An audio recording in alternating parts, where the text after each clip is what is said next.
Watch up on my wrist, but it's my time now. I had dreams of getting that foreign shit in mine now. I was deep inside that hole, I had to climb out. Remember when I couldn't log in, I made them sign out. It's my time now. Yo, welcome to Real Life Raw Talks. Make sure you like, comment, subscribe. Down here with a special guest, and I'm gonna let her introduce herself. Hey y'all, my name Ari. It's Ariana Marie on Instagram. I'm a hairstylist and entrepreneur here in Atlanta. So yeah, that's me. Appreciate you for coming through. We're finna have a good conversation. I start every episode with a shot. So you know. You ain't got no chase, no nothing, just liquor. You don't need liquor. one. You sound like you don't need one. And that's liquor. Woo! Oof. That's liquor. Let's get it, man. Like, let the people know. You say you an entrepreneur in Atlanta. Yeah. Let them know where you started from. Where you from? I'm from Augusta, Georgia, the 706, the real 706. Born and raised. And then I moved up here after I graduated college. So I've been in Atlanta for like 3 years now. But originally, I'm from Augusta. That's where I started everything at. And I just built my platform from the cities I done moved to over the years. So, yeah. You said the real 706. The real 706. What's the fake one? Columbus, Georgia. They area code 706 too, but they claim that they the 706, but they not the 706 for real. Damn, you shit on them folks. I ain't trying to shit on them, but y'all know what's going on. It's Augusta. So what it was like growing up for you? You had both of your parents? I did have both my parents in the same household, not for long. Like, they was married for a little bit, but they was young too. So they separated. That was a lot, but I mean, I was in the household with my mama for the most part, but like I said, I had both parents in my life. I had a pretty good upcoming. I mean, obviously stuff was hard. I was raised by a single mama, so you know how that go. But other than that, I mean, my parents, they made sure I kept my head on straight. Like, so I knew I was gonna be good, like, as a jit, cause I was always, you know, told the right things. Like, I had some real good guidance and some real good, you know, leadership in my life for real, so. Okay, so what was you like growing up? I wasn't bad or nothing. Okay, I was a little bit bad. I feel like You seem like the type, like. How I seen? What you think? When the teacher, like, who want to go to the board do the answer, like, you the first one to raise your hand. You seem like that type. Kinda. I was real smart in school. I'm not gonna lie, I was real smart. Math was always like my best subject. So, stuff like that pretty much came easy, but it was a little hard in the classroom because I was like know-it-all type shit. So like, if I get an answer before the teacher and shit like that, I'm telling her like, bitch, you doing it wrong. Like, I got the answer. Like, so the teacher's getting tired of you? Yeah, the teacher's getting tired of me for real, but I ain't really get in much trouble for real. Like, any like fighting, anything like that, that all happened like outside of school. So I wasn't really like, you know, I wasn't no bad kid. Yeah. You said you was smart. I heard you were the valedictorian at your school. I was the valedictorian. See, that type of stuff is stick. I appreciate that. But yeah, I was valedictorian. I had a lot going on like since I was young. Like, I was in the newspaper like twice when I was in elementary school. One for like, I did this little performance. It was like this little Black History Month thing.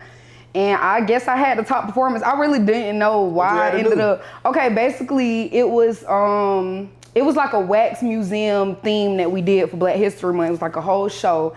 And basically, I was Etta James, and like the other students, like they had like the Supremes, Michael Jackson, like the different little groups that, you know, was, you know, famous in the music industry or whatever. Yeah. And I had like the last performance, and I guess just because my energy and stuff like that, I wasn't shy at all. Like, I was the MC at like all the events in elementary school and stuff like that. So it was cool, that. And then I won the spelling bee at my school when I was in elementary school.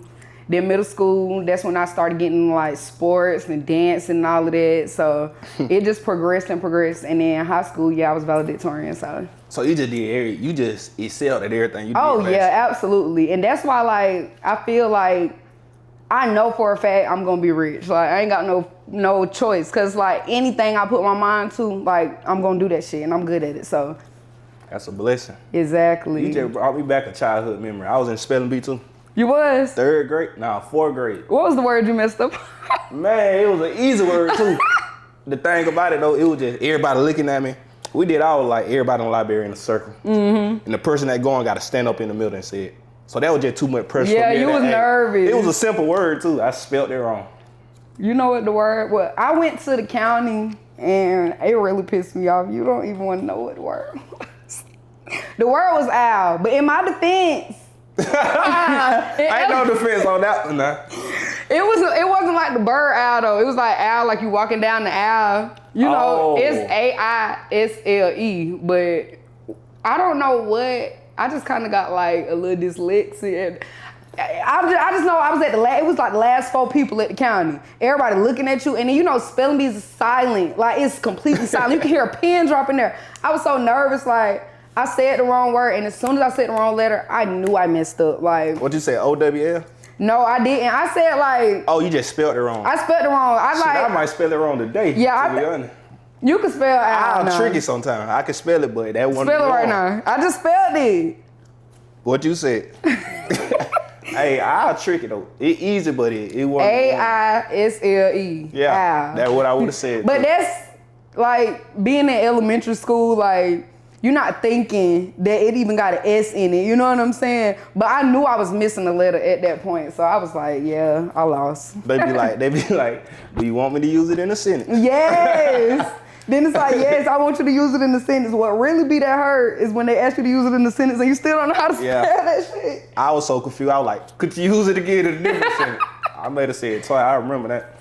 But that's how you was in school. How was it in Augusta? What part of Augusta you from? Augusta is Augusta. I can't. It's a lot that go on everywhere. I was raised like. When my mom and my dad split, like my daddy stayed in the same house, like in like the Hepzibah type of area, zone for Butler, so people know where that's at. Hepzibah, Butler. Like the outskirt of Hepzibah, kind of like by Meadowbrook. Okay. And then my mama, we kind of moved around a little bit. We was at this place called Madison on the Green, some apartments. Madison on the Green, Washington Road. It was a little ghetto at the time, not gonna lie. But then we ended up getting a house, and we was in Hepzibah still, so I ended up going, like in middle school, I ended up going to like Morgan Road and stuff like that, so. Augusta, just Augusta. It's always something going on, it's always something happening. You know, people you grow up with end up getting killed and like stuff like that, like the same stuff that pretty much going everywhere, yeah. What age you were when your parents split up? I had to be like, maybe like 6 or 7, because I was definitely like old enough to kind of understand what was going on, but I still wasn't really understanding like why they going through this, why they couldn't be together and stuff like that. And that kind of did a lot like on me too. Like that caused a lot of, I ain't gonna necessarily say trauma, but it was a lot differently. Like my mom and my daddy, they raising us 2 different ways in a sense. You know what I'm saying? Like me and my little brother, we the only ones that got the same mama and same daddy. So like that was just a lot of pressure on me because he's younger than me. So when I got of age to choose like if I wanted to go to my daddy's house or not, I was kind of making the decision for me and my brother. So like custody battles, all of that, it was just a lot. Like, and I just felt like I was having to make big girl decisions at a young age. You know what I'm saying? Like. So what was the difference you noticed though? I definitely feel like I would be a little bit more different if my mama and my daddy raised me in the same household. No. What difference you seen? Like 5, 6, you seen them together, raising you together. They split up. What was the difference after that? Well, like you start getting certain things that you used to get everything. Like, okay, well the process was a little different because I was seeing them kind of like how a couple should be together, and then like they went through the whole, you know, the detrimental part of it, like the arguing, the fuss and all of that. So like, I mean, obviously as a kid, you don't want to see that and shit like that. But I still didn't understand like why they couldn't just be together. You know what I'm saying? But getting older and realizing it, I'm not gonna say I'm glad it happened, but my mom and my daddy, they ain't have no fucking business being around each other. They didn't. They didn't have no business being together. I ain't gonna lie. They are totally different. Totally different. Yeah. Well, you said you had a little brother, only sibling. That's the only sibling you had? How many of y'all? So on my mama's side, I got a little brother and a little sister. And with me and that same brother, we share mama and daddy. And on my daddy's side, it's 10 of us. So 10? And we just found out about my other little sister, like, maybe like 4 or 5 years ago. How old is she? She is 16. She's probably 17 now. I think she's 16 though, if I'm not mistaken. Like, how that work? Do you try to build a relationship with her? I do, but I'm not gonna lie, it is a little bit more difficult, like, versus like the siblings that you done grew up in the household with, like, you know, you automatically building bonds with them because you with them every day. So like, it'll be easier. Yeah, you know, it'll be easier for me to call my little sister that was in my dad's house every day, especially like if I'm doing shit like talking shit about my dad, like, guess what the fuck daddy done did? You know what I'm saying? Like, it'll be easier to call her, you know, than my younger sister. But my younger sister, she cool as hell. Like, she really cool. I do hope that like we still can like get closer, but it is a little bit more difficult because like the age gap too. Cause my little sister on my mama's side, she the same age as my youngest sister on my daddy's side. Like, they both 16 and... Hold on, say that again. My youngest sister that's on my mama's side. Yeah. My youngest sister on my daddy's side, they the same age. Okay. So like the gap is like, it's a little bit different, but I still grew up in the household with my youngest sister on my mama's side too. Yeah. Like, I kind of helped raise that little sister. Yeah. So it is a little bit more difficult, but I definitely wouldn't. I'm always been family oriented, so like, I don't mind, you know, us getting closer and growing a bond, but it's a little bit more difficult, you know, like, I'm in my spot up here, you know what I'm saying? She trying to pretty much figure out what she gonna do next, you know, graduating high school and stuff like that. You know, you trying to figure out you going to college, you going to the military, you entrepreneur, like what you doing. I know that's a lot, like, so it's not like I really try to give her space, but I do want her to be ready when she ready, you know what I'm saying? So yeah. I get it. So after high school, then what?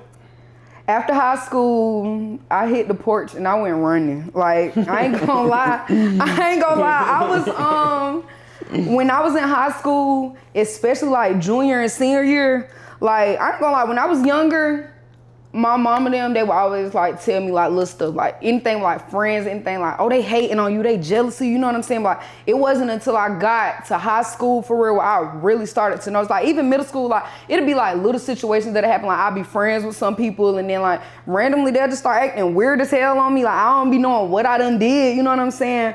But like, as I got older, I realized like, damn, like, I ain't really got nothing to hate on for real. I don't feel like, you know what I'm saying? But then you start realizing, you know, people hate your support system. They hate how people love you. They hate how people fuck with you. It ain't got nothing to do with the money or, you know, anything like that. Like, some people be jealous of like non-materialistic things. And like, when I started seeing that and just started seeing like how Augusta wasn't really, I feel like I had to serve my purpose there. You know what I'm saying? Like, I did everything I needed to do. I done knocked all of the goals that I had on my list for now, like not as an adult, but you know, just growing up, I was like, I done been here my whole life. Like, it's time for something new. So then I went to college, and when I went to school, I was like, I was dead, bro. I ain't gonna lie, I was broke.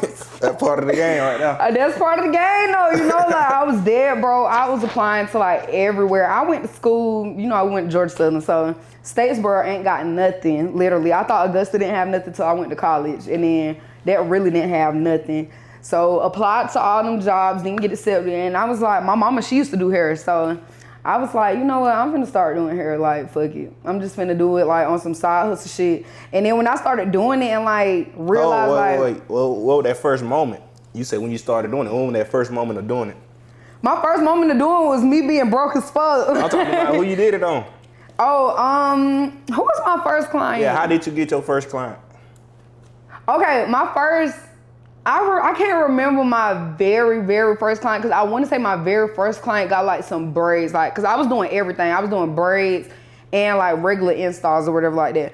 But I was dancing freshman year, and this girl named Taylor, shout out to Taylor, she was telling me that she had this full lace wig that she had only put on one time, and this, that, and the third. And I was like, well, I did, you know, want to get into starting to try it or whatever like that. Like, I know what I'm doing. Like I said, I'm good at everything I do. So I knew it was gonna take for me to study that shit online a little bit and like, you know, get the hang of it for real. And I knew it was gonna take practice. But I was like, come on, fuck with me, let me do it. She was like, come on, I don't got nobody to do my hair. So Free of charge. free of charge. I just want to And practice. honestly, I really think she still paid me. Honestly, like I still think she paid me. Like, but I did it. Shout out Taylor for letting me play in her head. Cause it actually, I ain't gonna lie, it actually wasn't terrible for like my first install. But like from there, like I started posting, and it was Statesboro was easily word of mouth because it's real small with a lot of people in it. So like people was seeing her and they was asking her like, who did your wig? Like this, that, and the third.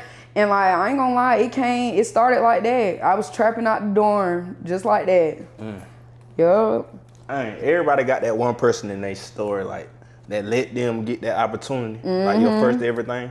And then like, I feel like it's really a blessing for me too because a lot of people from Southern they was either from Atlanta or they already had plans on coming to Atlanta. So the people that was rocking with me from day one, like really, you know, they was sitting in my kitchen. Like they was, first of all, I was in my dorm. I was in my dorm room doing braids and doing installs. And then when I moved off campus, got me an apartment, I still ain't had nowhere to do hair for real. So I was in the kitchen. Like the people that was with me in the kitchen and stuff is still coming to me to this day. So it's just like. How long ago that was? How many years ago? I done been graduated for what? 3 years now. And that was my freshman year. Probably like 7 years, 6, 7 years. So shout out to them. I was doing a little bit of hair in Augusta before I came to college, but I wasn't really taking it serious like a business. You know what I'm saying? Like I feel like I switched over to a business mindset when I got to college for real. Okay. Cause when I was in Augusta, I was hustling. I ain't gonna lie. I always been a hustler though. Like I knew I was gonna be an entrepreneur. Like in middle school, I was hustling. Like it was to the point like my mama couldn't get me the new J's that was coming out every week, and them bitches was dropping every week, and I wanted them. I was like, mama, like, you know, you got this on my shoes, this at the third, and she couldn't do it. Like, and I understood that, so. Shit, I convinced her to take me to Sam's. I loaded up on snacks and I was walking around with 2 duffel bags every day. Like, and I was selling out. I sold everything for $1. I was selling out. I got threatened to get expelled a couple times. That's why I said like, I wasn't a bad kid, but like it was like it was a little bit of trouble I was getting in. But I mean, it worked out. It worked out. I ain't get expelled. I just had to start doing it on the slide. You know what I'm saying? If you got a kid, he get in trouble for selling candy at school to make money, you ain't mad. I'm not mad at my kids. Exactly. And my mama was telling me, she was like, and that's why I said like, I was glad that I had the guidance that I had, because my mom was telling me, you know, what you're doing not wrong, but they not going to approve of it because they just kind of looking at it as you making money off of other kids.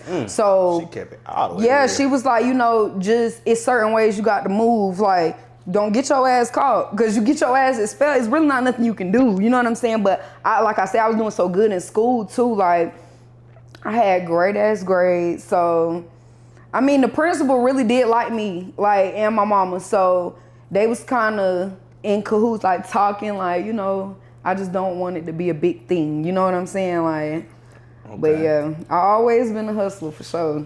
You said when you first started doing hair, you were doing install, you were doing braids, you were doing all that. Yeah. Are you still doing all that? Or you don't sit? Well, I do mostly everything except for like braids. Like, I'm not doing like no knotless or no box braids or nothing like that, solely because it's just too time consuming. Like, depending on the style that somebody getting anyways, it could take up to 3-4 hours. You know what I'm saying? But braids, that's about a whole day. You know what I'm saying? Braids could be from anywhere 7 to 10 hours. It all depends on their head size, how much hair they got, how long they want their braids. Like, and that shit time consuming. I don't even like sitting for braids myself, so I know I'm not finna feel like standing up braiding. Like, for sure. And it was a wear and tear. Like, I feel like I feel like I was getting carpal tunnel like very, very early, like when I was braiding. And like when I first started braiding, the style that was in was jumbo box braids. So you gotta ass the hair. Clients gotta ass the hair. They want it all braided in. You know what I'm saying? Like, it was just a lot. So like my fingers was starting to lock up and stuff. And I was like, yeah, I ain't even been in the game that long. Like, I can't be having this happen right now. So I definitely had to switch it up a little bit. So, okay, you did that, trapping out the kitchen. Georgia Southern, done graduated. What made you move to Atlanta? Money. I knew Atlanta was like the Mecca. Atlanta was like the Black Hollywood for real, you know what I'm saying? Like, you go to a lot of major cities, like, you definitely always got your people that's, you know, popping in the city or whatever, getting money, all of that good stuff. But I just feel like Atlanta, it was still in Georgia. Like, it's still close to family or whatever like that, still close to home. I got some family up here. And then I just feel like it was the most convenient at the time. Like, I didn't really see myself. I hadn't even been out of college, out of the state, you know what I'm saying, live nowhere else. So yeah. I did want to stay a little close to home, you know what I'm saying? So that was pretty much why I chose Atlanta. I knew it was good for entrepreneurs. So that was really the main reason, honestly. So how hard was it your first year here? Ooh. First, before you tell it, rate it on a scale from 1 to 10. Like a 5. I'll say like a 5. I'm gonna keep it real. It was like a 5. 5 is okay though. 5 is stable. It's okay. It's 5 okay. is very stable. It's okay. Why you give it a 5? I liked Atlanta as a whole, but I mean, it was just a humbling experience. You know what I'm saying? Like like I said, I was trapping out the kitchen, but not for long. By the time I had got to a sophomore, like my second semester, sophomore year, I was pretty much fully booked, like, every single month. Like, and I kind of always open my books like at the end of each month. And when I was in Statesboro, it would be to the point where like I could open my bookings, by the next morning people was texting me for squeeze-ins. Like the shit was loaded. Like, it was overly, like, for real. That small area. And then I ended up getting like a suite and stuff because I could afford to stay in my own spot and afford a suite and go to school still. You know what I'm saying? So it was just a lot. And that's why I say, like, it was just real humbling moving to Atlanta because I went from that to like starting from scratch. Like, I had no clients up here, you know what I'm saying? Like, you had the girls that graduated before me that was coming to me, yeah, but some of them don't get their hair done, you know, year round, be like special occasion, maybe birthday or graduation again or something like that, you know what I'm saying? So like, it was really difficult because you go from I didn't have to do all this posting and content creating and shit like that to be booming in Statesboro. It was mostly word of mouth. Yeah. So going from that to like everybody up this motherfucker do hair and everybody do good hair. You know what I'm saying? Like, a lot of people can go to a lot of people. You know what I'm saying? Like, a lot of hairstylists up here is good. Like, and I mean, that's really service providers up here in general. Like, a lot of them take their business serious and they good at their craft. So with that, you kind of got to find different ways to get yourself out there, you know what I'm saying? With mine being, I feel like the biggest thing is like, not only my installs is really good, but like, I got good ass customer service. Like, I'm gonna talk to you, I'm gonna make you feel comfortable as hell, you know what I'm saying? You wanna go outside, tap your blunt real quick, ooh, ooh. Like, you wanna bring your wine inside, you know what I'm saying? Like, I'm cool, I make everybody feel like as if they would wanna come back, you know what I'm saying? So like, I feel like that's what set me apart. But I mean, I'm still building, you know what I'm saying? Like, it's definitely a lot more stable now. I got like a lot of clients over the years, but yeah, just pretty much finding my crowd. Like, that was like the most difficult part. Like, finding, okay, this person, you know, been going to these people for however many years. How I'm gonna make other people come to me? Or, you know what I'm saying? Like, it's new people in Atlanta every day. So it's like, it's enough space. You just always got, it's constant networking. I think that was the hardest thing to grasp because like, it was like, okay, everybody say, oh, just post. And then you could just keep posting, but you're still not seeing no results in it. You know what I'm saying? So it's like that and just going out. Like, I was going out at first, but I wasn't really networking. You know what I'm saying? Like, my friends always had something going on. Some of them was already up here, so they'll invite me out, I'll go out, but I wasn't really networking. You know, I was just with my friends. But now it's to the point, like, I go out now, like, somebody gonna leave with my Instagram. If not 4, 5, 6 people, you know what I'm saying? Like, I just, you know, make conversation, just networking for real. So, like, I feel like that was the most humbling part of it. And then it was way higher. Like, the bills ain't no hoe. Like, I can't even hold you. I can't even hold you. You know, I'm gonna keep it real. That shit, it was a lot. Like, first moving up here, like, ain't no more $400 rent. Yeah, you know, you saved up your money, but that shit go quick when your rent $2,500. You know what I'm saying? So I say that's why I pretty much give it a 5. Like the numbers really came, the 1, 2, 3, 4, 5, all of that came from the good part of it. You know, it's a lot more to do out here. It is a lot more food options, a lot more experiences, you know, just the nightlife in general is like better, especially compared to somewhere like Augusta and Statesboro, you know what I'm saying? But it was cool, Yeah. You know, the best part about that, the entrepreneur journey is, I just think that it's amazing actually. How you start off trapping in the kitchen, this for all entrepreneurs, you start off trapping in the kitchen, business booming, you go from a pond to an ocean. Exactly. Now it feel like you starting over again. And I mean, it can feel like you drowning sometimes, but yeah, for sure. When you really like just sit back, like ever since I just got more back into like church and like connected with God more on another level, like you just kind of sit back and realize like, you know, you working towards something better every day, yes, but you also living in a prayer, like a prayer that wasn't answered at first, you know what I'm saying? Like this prayer is answered now, you currently living in it. And that's kind of why I try to like soak in things now, why instead of just trying to chase, I feel like I am stuck in a survival mode type of status, if you get what I'm saying. Like, it be to the point, like, I don't care about getting no rest. Like, I never did. Even in college, like, I would be doing hair before class, in between class, after class. Then I'm doing my homework. I'm trying to get all of that shit done. Like, I'm taking the client whenever, however I can, you know what I'm saying? But it's like, I mean, that's not always good, you know what I'm saying? Like, definitely. So I feel like next year, like, one of my biggest goals is to just not be so stuck on the chase, you know what I'm saying? Like, just in the moment. Live. Be in the moment, exactly. Get out of survival mode. Exactly.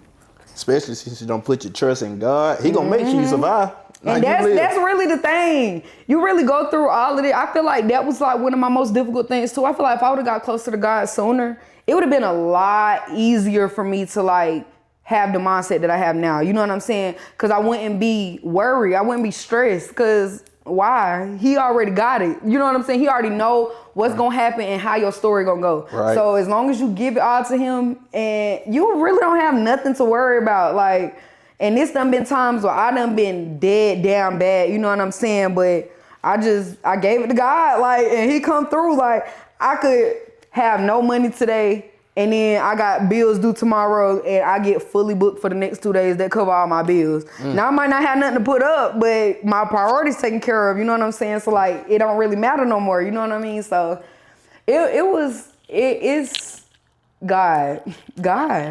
That's the answer to everything, really. Yeah, I just moved to Atlanta, and I had a couple people ask me, like, you feel like you made the wrong decision?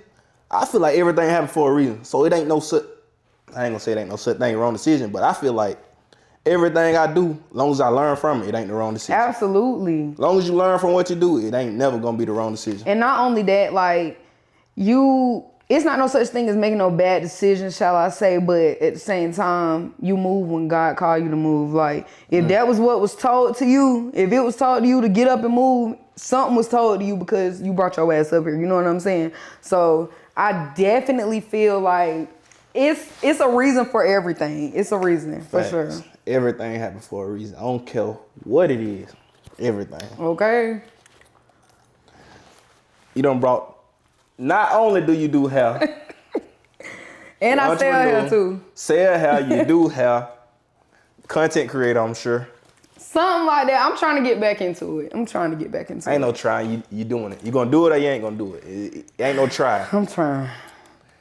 And you got a card game. You speak on the card game, let the people know about the card game. Yes, I got my own drinking game, y'all. I came out with it. It's called Toxicity. You can get it online at partywithari.shop. The idea of this came about, I was going through one of them hardships in my hair season. Everything was just it was a little slow. And like, just being an entrepreneur in general, it don't matter how many clients you got, you gonna have some slow seasons like you are. That's just real. You know what I'm saying? Especially, right after the holidays, for example, everybody trying to get back right. You know what I mean? So yeah. I was going through like one of them seasons and I was like, I can't get no job. Like, I want to, I wouldn't mind, but you got to think, like, I was working basically 3 jobs right before I went to college. I was working at Bojangles, I was working at John Deere, and I was doing hair. You're a student. That's That too. That's a job. But at the time, I wasn't a student at the time. That was like the summer right before I went to college. So I had all of that going on. I was getting maybe like 2-3 hours of sleep, like, cause I was only able to take 1 client a day, you know, with all of them hours on them work schedules or whatever like that. So coming like to Atlanta and stuff like that, I was like, you know, I don't mind getting a job, but I've been surviving off of hair. Like, hair been getting me everything I want, paying all my bills, and I mean, I'm able to do whatever I want with my money. I get to live freely. You know, my schedule is, I get to make my own schedule. You know what I'm saying? Can't nobody tell me, oh, you can't clock off of work because it's your grandma's birthday. You know what I'm saying? And like I say, I'm family oriented. So it take one time for a job to tell me some shit like that, and I'm gone, like, instantly. I know I can get some money. You know what I'm saying? So I was just kind of thinking, like, what else can I do? Like, it's a lot of other things that I got in mind, like, because I really am going to be, well, I already am a serial entrepreneur for real, but I'm gonna keep adding more businesses, you know what I'm saying? Yeah. But I was thinking, like, what is gonna be something that's not gonna take away the time for me doing hair? You know what I'm saying? Like, I don't have to put buku amount of time into like, you know, hours, like labor as far as like doing hair was not gonna take enough time. So something online, something that I can be in person and online. And then I was just thinking, like, you know, everybody love to drink. Everybody love to go out and party. But a lot more, you know, since COVID and shit happened, I feel like it's a lot more people that like to be inside. They still like to drink and party and stuff, but just not the club scene vibes. So I was like, what can I do? And then, I just decided, I was like, you know, I'm gonna come up with my own fucking drinking game. So these cards is very near and dear to my heart because I literally made all of these from a blank canvas. Like, I wish I had my iPad so I could show you. Like, I literally made them from a blank canvas. I just got cards. I knew how many I wanted in the deck. So I already had done, you know, laid out every blank card. And then I really created the inside of the cards first. And then I did the outside and the logo last. And I don't know if you noticed, but that's the city of Atlanta on the front. Ooh. Because, you know, Atlanta pretty much made me, you know what I'm saying? Like, and I just felt like it was the right move. So, buy my drinking game, y'all. You are guaranteed to love it. It's only $40. And I got another game that's gonna be coming out in 2026. So be on the lookout for that. But make sure y'all go get that. That's hard. You really need to pull a card. We're gonna demonstrate for them. We're gonna pull about 5. We're gonna pull about 3, 5. Okay. And how to play. Take a group shot. I don't need no the rule. I'm with the creator. I don't need. So we gotta take a shot to start the game. That's number 1. Oh man. That's number 1. So my game is literally bound to get you fucked up. Like, I mean, what else is a drinking game for? You know what I'm saying? But you definitely you gonna get lit. Everybody love it. So cheers. Toxicity.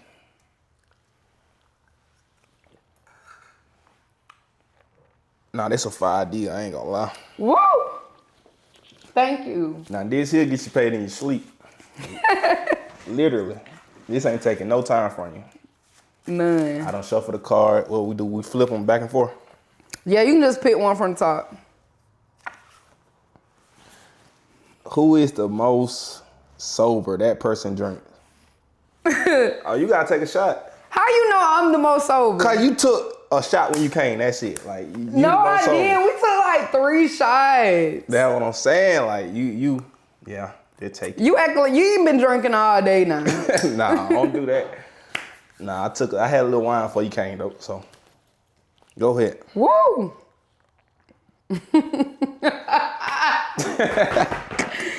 Okay, it say text your ex something risky or take 2 shots. I don't. Okay, give me something risky to say. What's something risky? Something risky. I'm sorry I messed this up. I ain't messed shit up with that. Okay. So, I've been thinking about you, and I've been missing you.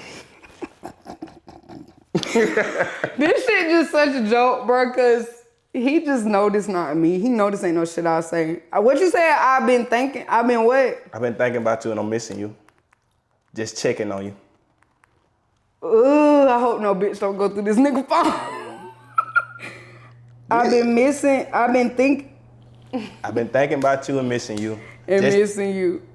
Just wanted to check up on you. Nah, I think I should just keep it take at the 2 missing shot you. then. Just take your 2 shots. I've been thinking about you and missing you. That's risky. That's risky. Okay. Yeah. You right. That is.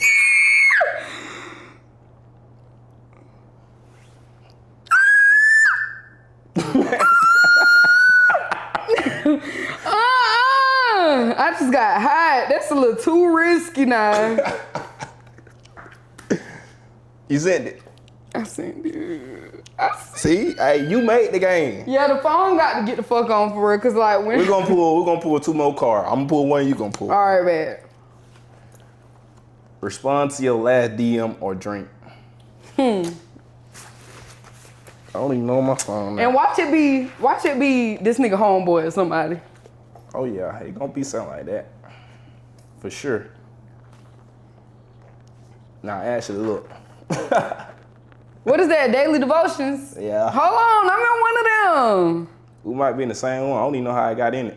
I know that's They right. don't That's count. God. They don't That's count. God I right can't even there. respond to it. Group chat. Nah. Go ahead and pull the last card. Damn, I really got to pull another one because basically this card is gonna require like a group of people. Go ahead. I'm gonna explain this card though. So this card says shot roulette. So basically what we would do is if we was in like a group, we'll fill like all the shot cups with water except for one. Okay.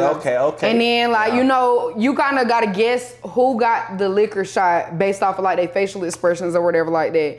And then if you wrong, you got to take a shot. But if you right, then they got to take a shot, another one. So you can't use reposado. yeah. Or you can use shit like sweet tea and reposado, some shit like that. For sure. Is this your birthday month? No. No. Gotta pull another one. We're gonna pull one more. We're gonna get one more foul one. Okay, I'm gonna drink. You still gotta read it though. You still gotta read the card. Okay, it say twerk for 15 seconds a drink. Now usually I would twerk, but I'm just not. You're gonna take the shot. I'm gonna just take the shot. Hey, that game seemed lit, so y'all need to go get that. Exactly. For sure. Partywithari.shop. Make sure that y'all tap in. Where can they find it at? They can find it online, the website that I just said, and then y'all can go to my Instagram too. Click the link in my bio. I got all my links there. That's where you can I'm gonna take book a hair appointment. You know what I'm saying? You can follow me on TikTok. Little Linktree app, you can buy my game. You know, you can support in every way. So make sure y'all tap in. Toxicity. Thank you. Toxicity. Thank you. Woo. Let's get back to it, man. Great, dang. I like the stole one. I stole the rule. It's getting a little hot. There you go. Wrap them back up. Thank you. Nah, for real, y'all go get that. But let's get into the clients though. What's the craziest thing you done experienced from a client in your chair? I literally only have 2 stories. I'm not gonna lie, I really don't attract crazy on no shit. I do have 2 stories. The first story I actually posted about and it went viral. Never expected that to happen. I just really wanted to, I was so pissed off, I had to get that shit off. You know what I'm saying? The second one kind of happened not too long after the first one, but she just somebody, I'm just have to catch her. Like, but which one you want to hear about? The one I posted about or the one I did? Both of them. Okay, say less. The one that went viral first though. The one that went viral. Yeah. So it's this girl. I'm not gonna disclose her name because everybody already know. You can still go to my page to see because I don't delete shit.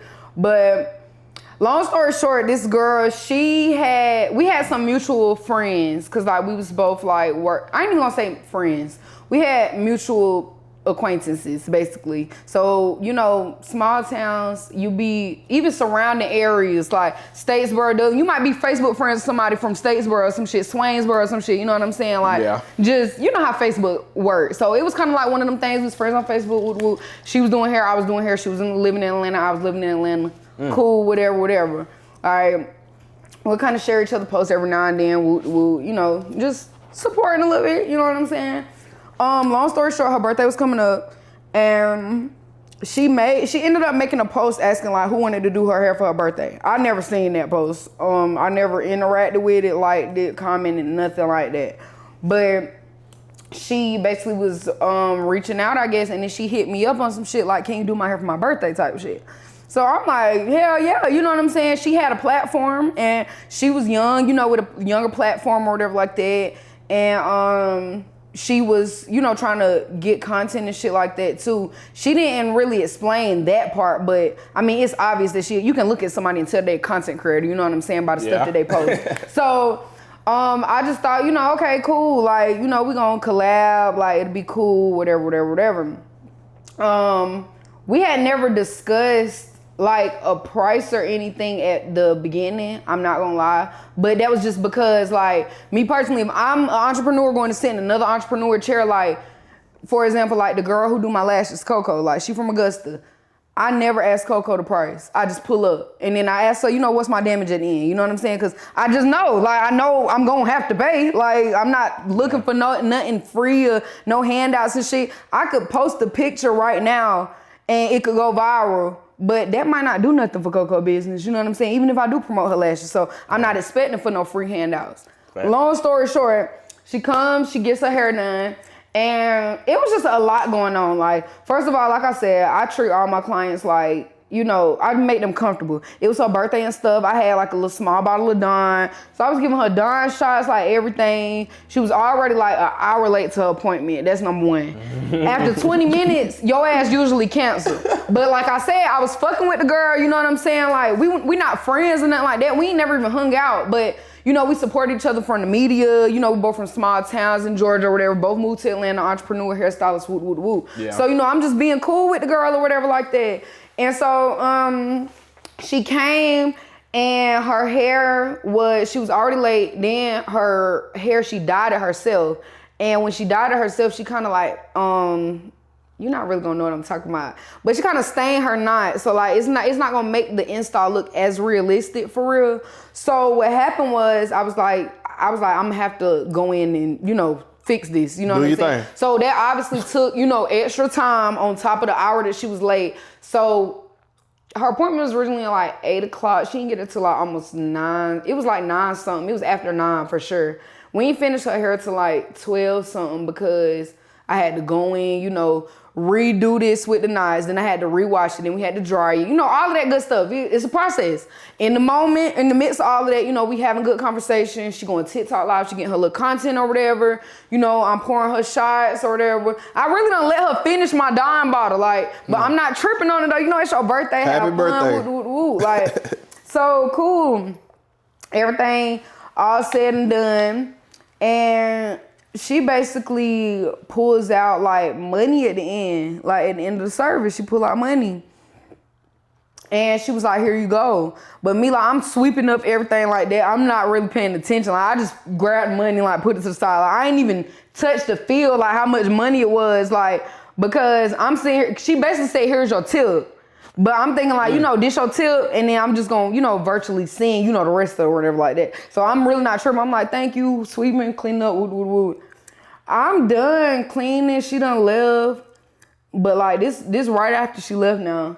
I'm like, hey, boo, this is a $10 bill. I feel tried at this point. I feel fucking tried. Like, I feel like, first of all, we never agreed to service for service. Like, we never agreed to, I do your hair and you make content and then that's gonna be the payment. You know what I'm saying? We never agreed to that. Like, so I don't know why she would have been expecting that. And then my thing is, you reached out to me. You know what I'm saying? I didn't reach out to you asking to do your hair. You hit me up asking me to do your hair for your birthday. You get what I'm saying? So I don't know how she thought that I don't know what her mind was on, honestly and truthfully. But yeah, I basically told her, and because originally she wanted to do service for service.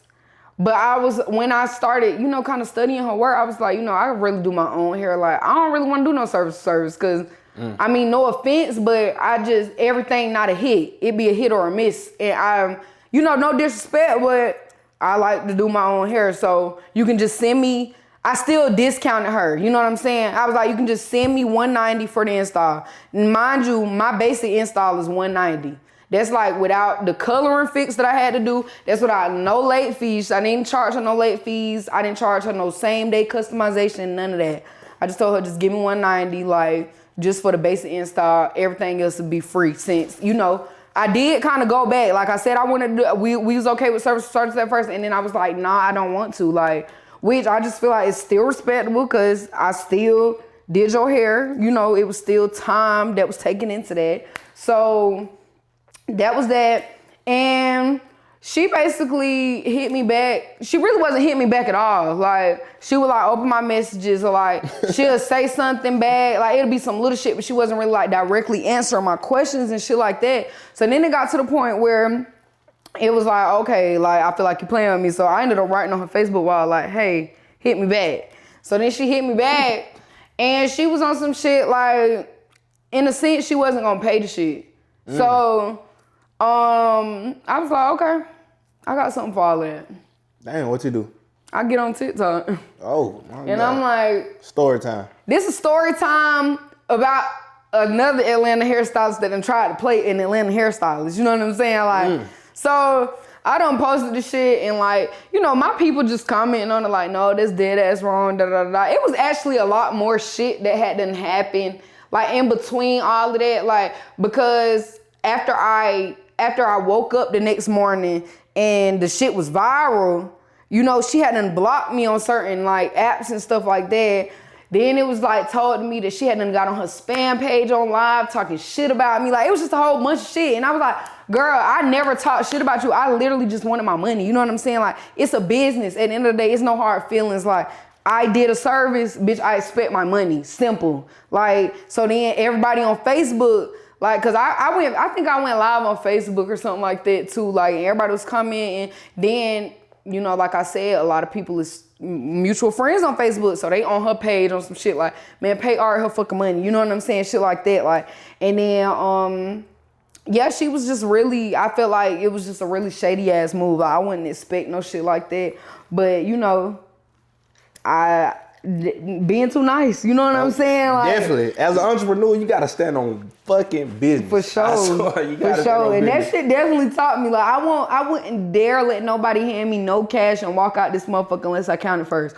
I can even look at some 20s and I can tell if it's right by feeling it in my damn hand. But I'm still finna count that shit just to triple check. You ain't finna have no ones in the middle of these 20s and shit. You know what I'm saying? Like, we ain't working that one. See, that lesson out of that would have made me, for every client, like, we're gonna discuss the price before I start. Oh yeah, and I definitely set like some new policies like in place.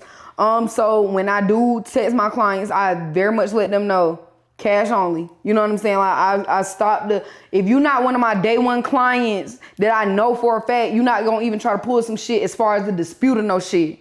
That's the only way you can Apple Pay or Zelle me. Other than that, cash only is that cash unless you finna tip me. You know what I'm saying? Which all of my clients do. Shout out to y'all. But other than that, I definitely had to stand firm. Like, it's to the point you got to put your Instagram handle before you book an appointment. You got to agree that if you cancel before 24 hours, that you're gonna pay at least half of this service. Now, a lot of them say yes. Some of them try not to show up, and then they think that shit's sweet until that card get charged. But you got to understand, it's a business. You know what I'm saying? I could have had somebody else in my chair in less than 24 hours. But you're not here. So now I'm sitting here at the shop. Mind you, I done drove from the crib. To the shop. I'm not working from home no more. So that just be a lot. I don't think people really take that into account. Like, you know, wasted gas sitting here waiting on me, and now I'm not even showing up. You know what I'm saying? Like, it's a lot. Baby, I be done count my money for the damn day. And if I'm expecting you to give me this amount and you're not coming to your appointment, now I'm not getting none of that. Yeah. What if I had plans for this money? You know what I'm saying? And 9 times out of 10, I'm gonna put it up until I'm ready to go on a trip or something like that. But it's like, at the same time, you just gotta respect the game. You know what I'm saying? But the situation ended up getting solved because her mom ended up calling me. And her mama talked to me. She was basically like, you know, I kind of told her it was wrong, you know, and she was younger than me. So, I feel like that kind of played a part in it. She was like, you know, I told her, you know, you should have made sure that she commented on your post. You know what I'm saying? I feel like when she made the post of who want to do my hair for my birthday, she was expecting a free install for her birthday because, you know, she was asking who wanted to do her hair. But because I didn't reach out, you know what I'm saying? Her mom was like, you know, you should have made sure that this is the person that reached out. You know, even though this is the person you wanted to do your hair, you should have been expecting to pay something or whatever. But her mama ended up sending me the money or whatever like that. And I never said nothing else about it. But I didn't take the videos down because y'all gonna stop fucking playing with me. Y'all not gonna play with me from the jump. Like, and the old me, I would have crashed. But I did. So that was another reason I wasn't taking the videos down, because nah, this ain't that. But I ain't gonna lie, the second girl that tried me, I feel like it was even worse than the first. No. I feel like it was even worse than the first. I ain't gonna lie. I told you I gotta catch her. How it get worse than that? I gotta catch her, bro. I gotta catch her. Just sum it up. Like, how it get worse than that? Not paying, how it get worse than not paying? How can it get worse than that? To sum it up, she had done came to me. She's from Atlanta. Yeah. She not one of them people with like a big platform or whatever like that, but she was like letting me know as far as like her getting her hair done, like she been getting her hair done by a lot of Atlanta stylists, woo, woo, woo, blah, blah, blah. She came to me one time before and she was cool. The girl was actually trying to talk to me, but I was just kind of seeing her as On a some friend. other shit? Definitely. And like, we was having like little chats, you know, but I didn't see her as like that. You know what I'm saying? Like, yeah. I don't never mix business with pleasure, baby. If you come to get your hair done, you come to get your hair done. Like, but if you want some other shit, you definitely don't need to be coming to me.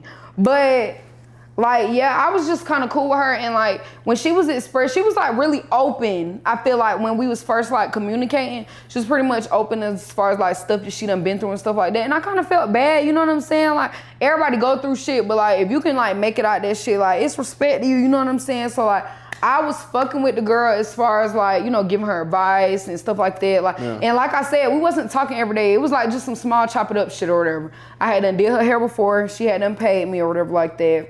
But I kind of should have knew something was up then, cause like even the first time I did her hair, she kind of paid me in split payments. Like, she cashed out me half of it and then got somebody to send the other half Zelle, like shit like that. Like, and I don't know, like, I don't judge nobody though. You know what I'm saying? Like, you know, however you do it is however you do it. But I mean, it is a lot. You know what I'm saying? Instead of just getting all your money at once, yeah. Like, it's a lot. But long story short, I did her hair. She was telling me like she was getting her hair done for like a funeral or whatever, like her grandma's funeral to be exact. Like I said, I don't play by my fucking grandma, so I know for a fact, like, baby, I gotta eat your shit up. You know what I'm saying? It's your grandma funeral or whatever like that. So she did all of that. I gave her some liquor too. She had done asked could she take a call on the porch. Was on the porch for like an hour. Oh, hell no. You can't take that call. You got a time limit on that call, baby. Hell no. And it's like, luckily, I had clients the next day. So like, you know, when she was taking the call, like, I just went ahead and started multitasking. Like, let me go ahead and, you know, color this hair real quick since she on the phone call. But it was to the point, all right, I done colored the hair, washed it out, everything. You still laying off the phone. I'm like, baby, you gonna have to come on. You ain't finna get your hair done. Yeah, ain't no way. That... she had done asked, did I know any plugs? Cause like her plug wasn't responding, shit like that. Had them fucking got the weed or whatever like that. Got the shit. I don't know if you could say that on your podcast. You can say whatever you want to say. Got the gas or whatever. Real life, raw talks. Hey, so I got the gas for or whatever, right? Mind you, I done gave the nigga the cash for the gas and shit like that, cause he know me, you know what I'm saying? He coming to my door. So I'm just gonna add it to a total. So you don't pay for her weed? Yeah, pretty much. I paid for the weed cause like, you know, you just gonna give it to me on the back end when it's time to pay type shit. Cool. So that shit happens or whatever like that. Long story short, I do her hair, the bitch is bobbing and weaving. I did her bob. She's bobbing and weaving, she's shaking that motherfucker off the bristle. I mean, she all in the mirror with it. She all in her phone, everything. She done... People don't post on Twitter like that, like pictures. People ain't really posting on Twitter. This bitch posting videos on Twitter, like in her brand new bob. Like, you know she love that shit. Mind you, she asked could she use my bathroom to take pictures. Like, at the time I was working from home. So all of my perfumes, smell goods and shit is all on the counter and shit like that, which I know what my shit look like. I know if a goddamn penny missing, you know what I'm saying? Shawty ass had done picked up the Baccarat, $800 perfume, $800 perfume, and sprays it. I'm like, hold on, bitch, you going too far for you. Hold on, now you going too damn far now. Cause bitch, this shit cost about a goddamn spray. So, bitch, you tripping. Like, so get the goddamn Baccarat back, you know what I'm saying? Like, and I finished her hair, take the pictures, and she is basically telling me. Wait, I ain't mean to cut you out, but you did her hair the day of the funeral? No. Damn. No, I don't know if that Don Julio, yeah, that's why I said something in that fucking Don. I don't know what the fuck was in that Don that day, but that Don had her feeling real fucking frisky enough to goddamn spray my shit. Yes, spray my shit. So what you do? I told her, I was like, hold on, bitch, you're going a little too far now. Let me get that. Like, let's go back into the front room. You know, I take your pictures of your hair or whatever like that. Took the pictures of the hair, and so the issue was like, I can sell you or whatever, and I was like, yeah, like, gave her the total or whatever. The total was probably like, I said like $210 with the weed. Like, she was like, okay. So she on the phone, she like calling people like, can you do this? Can you do that? Can you send this? Can you send that? I was like confused, but I'm just standing here like just waiting on to see what the fuck, what's gonna be next. So she basically is like, yeah, I don't know what the fuck going on with my Zelle, but like, it's like I already had a new car on the way and it's really supposed to get here today. So I don't know if like that's affecting my Zelle. Me personally, I got Wells Fargo and my Zelle is with Wells. So I done had to order plenty of new cards, like off of little shit, lost it or whatever the fuck. Zelle with bank account. Zelle is still gonna work. You know what I'm saying? As long as you got money on that motherfucker, your Zelle is no issue with Zelle. People can still send you money, you can still send money out. You're just not gonna have no physical card. You know what I'm saying? So at this point, I feel like she's really trying to play me a little bit, but she was just on some shit like, bro, like I just had to send $500 for these flower arrangements. Like, and like I'm slick feeling bad for the girl. She was like, could you just let me like send you the money like when I get my card tomorrow or whatever like that? Cause I mean, she wasn't bad. I don't know if she was banking with Wells. No, I can't remember who she was banking with. But long story short, pause. I always say long story short and the story be long as Hey, that's why I told you just sum it up. I'm trying. You told it from the beginning still. Bro, I'm trying so hard. Okay. We at the end now. Long story short, the girl was fucking telling me that her car still ain't came, I'm like, nah, like you gonna have to get somebody else to send. You know what I'm saying? Reimburse them, but don't be leaving me hanging. You talking about you gotta go to a funeral, this, that, and third. This bitch started to text me. Mind you, I was texting her back and forth, blowing her phone up in a sense. Like I wasn't calling her, but I had done texted her like 4 days in a row, like maybe like one text a day or whatever like that. So by the fourth day, I'm like, look, I don't know who you think you playing with, but I could just basically pull up on you. That like, crash shot came out. Cause I'm tired of y'all bitches thinking y'all finna try me. Mind you, she was ready to go to bat for me about the first girl. Yeah. Oh, that girl done tried you. But bitch, you trying me, bitch. Like, but yeah, she basically tried to tell me like, girl, I'm grieving. Like that's pretty much what she told me. Text me a picture of her grandmother in a casket. She said, oh, what? Yeah, Whoa. She sent you a picture of her grandma in the casket. I'ma just say I seen a picture of an old lady in the casket. I mean, facing all, no emoji. I just felt like, first of all, that is disrespectful. That's how she responded to your message? Or you trying her? That's pretty much how she fucking responded. Like, she was like, I'm grieving, like I just lost my grandma, this, that, and third. And I'm like, bitch, that don't matter. Rest in peace to grandma, but bitch, I don't give a fuck. Like, it don't matter. I don't give a fuck what just happened. Like, I'm sorry. This real and raw, right? Real and raw. Yeah, I'm sorry. for sure. I'm sorry, Granny, but your grandbaby still owe me fucking money. Fuck all of that. Cause guess what? If I had to get my makeup done the day that my daddy died or something like that, God forbid, but if I had to get my makeup done, guess what? I'm still gonna have to pay that makeup artist. It don't matter who the the fuck them passed? You know what I'm saying? Like, so that shit just wasn't real to me. You know what I'm saying? Like, so I started chumping her ass off. Like, respectfully, I don't give a damn. Like, y'all not finna play with me. Like, straight up, you gonna send my bread or whatever. So then she started trying to make it seem like, okay, you can meet me, you can come here, this, that, and the third. So I asked her, I'm like, what's your address? So she wasn't responding, called her, what's your address, this, that, and the third. She's talking about she going on a date to Andrews, pulled up to Andrews, bitch never was there. Like, it's just like hella like little shit or whatever. I know some people that used to do some illegal work back then. So all I needed was her real name. Looked up her name, her Instagram name on Twitter, and so much shit comes up about this girl being a scammer. Apparently the grandma been dead 3-4 years.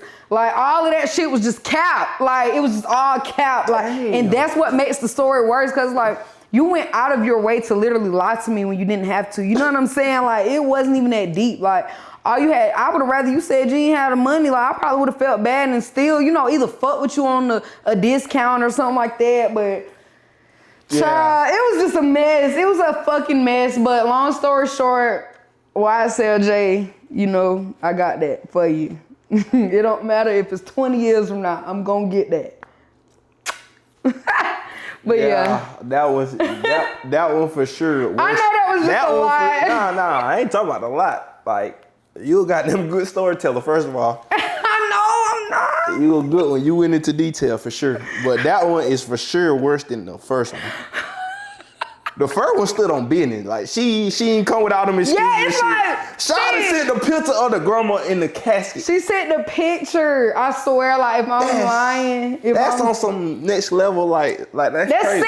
Sick. That's sick. That's sick. Shawty like, sick, and she been dead for 3 to 4 years. And that's the biggest thing. Like, I'm never gonna play with my people like that. You know what I'm saying? Like, man, long live my granddaddy. I'm never gonna recently send a picture to a job and be like, okay, my granddaddy just died, so I can't come into work. You know what I mean? That's sick as fuck. Like, and like at that point, when I started seeing how many people was exposing her for being a scam artist and shit like that on Twitter, I was like, shit, it's not even, I can't even be mad. Like, this motherfucker do this for a living. Like, this is how they get by. This is like their way of life. So just a it's victim. like, fuck the 3-5, fuck the install. Like, shit, karma gonna get that ass. It's all right. But I'm gonna get that ass too. If karma don't get it before I do, I'm gonna get it first.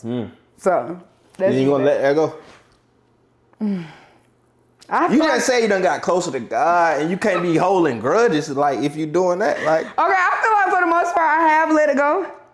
I feel like for the most part. I feel like that story, like, you done came back, like, as you were telling the story. You know how you tell a story and you get mad all over again? That's what I'm saying. It's really one of them things, cause like, I mean, why the fuck would you try? I'm the coolest motherfucker ever. You know what I'm saying? All you had to do was explain to me, you know, what you was going through. I probably could have fucked with you, but I don't know. I can't respect no lame ass shit, and that's some lame ass shit. Like, for sure. Not only did you try to run off, but you done brought a whole nother person like death and all of that into it. Like, I don't play with shit like that. So it's just like one of them things. Like, I could let it go until I see her. And then, I mean, I might not just go in her shit, but she probably gonna get slapped. You know what I'm saying? I might not do everything that need to be done to her. Yeah. But you can get your ass slapped up, because you don't do no shit like, it's just certain shit you don't do, and that's one of them. You know what I'm saying? Like, you don't do no shit like that. Hey, y'all remember, if you ever book, pay the fee. Thank you. It's so simple. Especially for her, cause she'll goddamn like. I will make your ass famous. I will make your ass famous, or we can handle that. However you want to do it. But okay, I got one more story for the people. I seen you post about your car getting shot up. Yeah. Yeah, like walk her through that situation. How that happened? So it actually really didn't get shot up. I actually just got shot at one time. I think they was really on some try to one shot, one kill type vibe. Personally, I was on the way to my nail appointment. Broad daylight? Broad daylight. It was like 6 o'clock. It happened like around 6 o'clock, but it was like in the earlier side of the year, so you know it was light outside. But yeah, I was on the way to my nail appointment. At the time, it was only like maybe 15 minutes away from where I stay. So I really wasn't even having to take no highway or nothing like that to get to there. You know how you, not taking main roads, but like cutting through neighborhoods and shit like that to get to somewhere? That's pretty much the kind of area I was in. So I was like cutting through neighborhoods or whatever like that. Driving regular. And I never forget, I actually took a selfie at 5:55 p.m. and I was driving. And I usually drive like sitting up on my steering wheel. Like everybody be like, girl, you miss Daisy because of how I drive like so close to my wheel.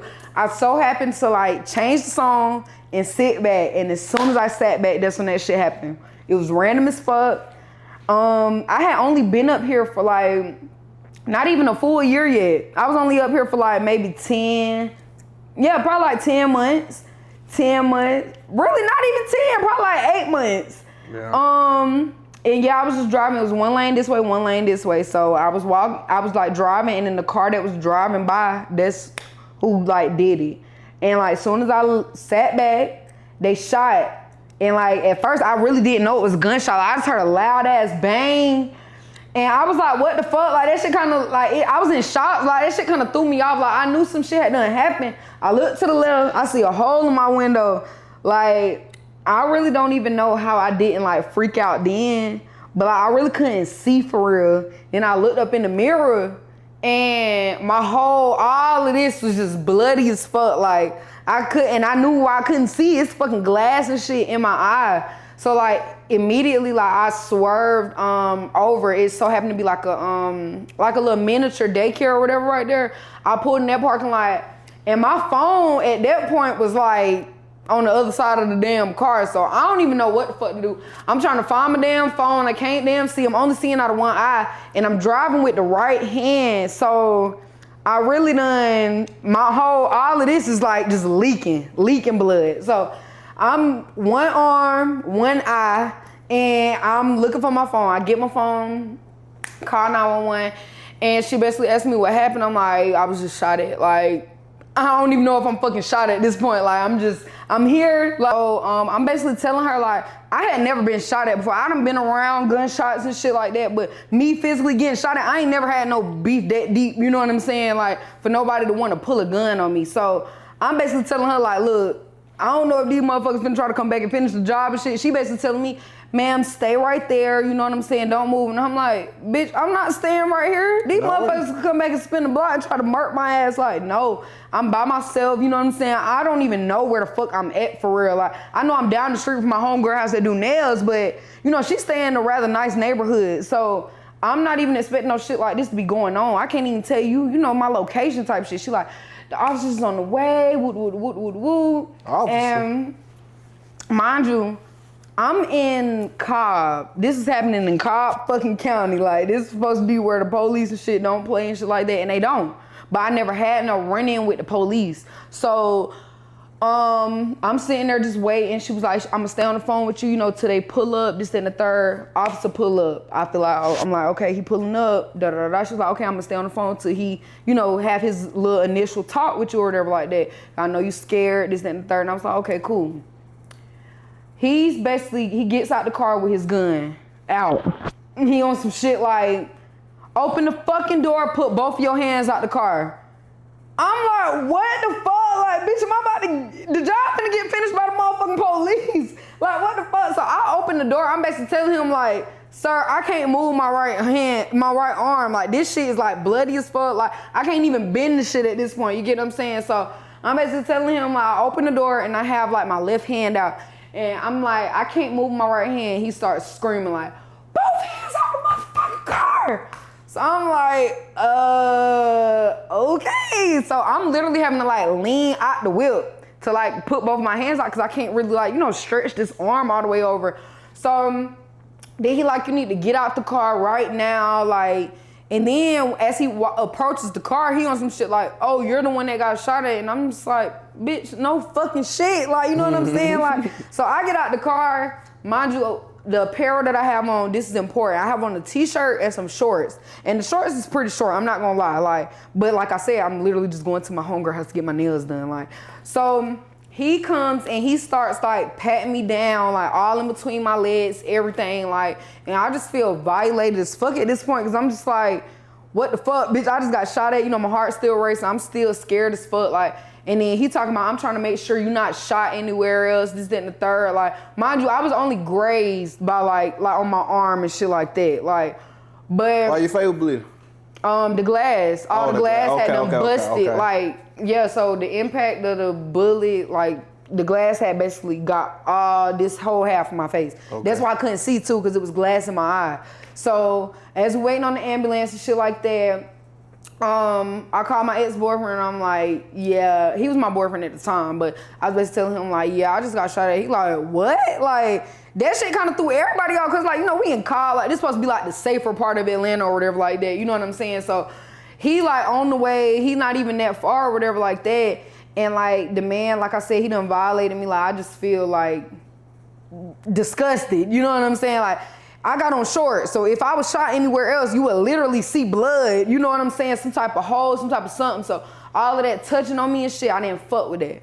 But he ended up pulling up. And when my ex-boyfriend got out of the car, he, you know, obviously walking up to me like, you straight, you good, this and the third. The officer pulled a gun out on him. He said, I don't fucking know you, need to back the fuck up. Like, I don't know if you got anything to do with this and the third. Officer White? Like, absolutely.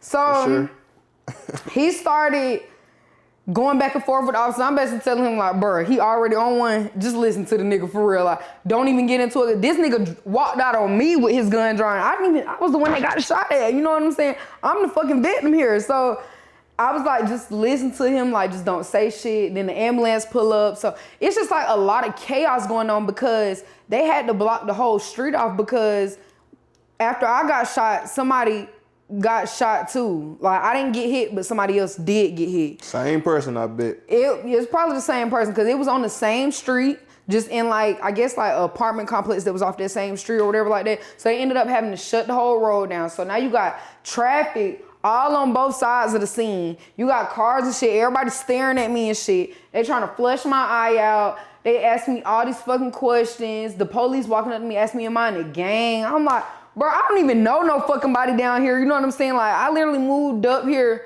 with my nigga. Like, it's just me and him. I do hair. I don't even got into it with nobody up this motherfucker. Like, so no, I'm not in no fucking gang. Like, it was just a whole thing. So, go to the emergency room or whatever like that. Me and the nigga that done got shot, we in the same hospital or whatever.